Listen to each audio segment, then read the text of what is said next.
Today we're going to show you how to navigate between the factory UI and the VLine UI. We're on a 2007 Lexus GX 470.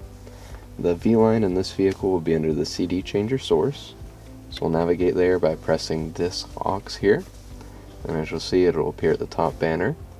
Now we'll have audio from the VLine.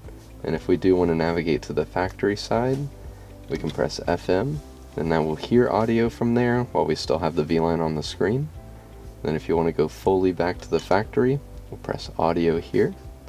And now you'll be back here, so you can go to your maps, you can access any of the factory menus. And then to get back to the VLine, we'll press disc aux once again here. And if we want to access the climate, you can press that button while you're in the VLine source and make any changes here, and then press audio to go right back.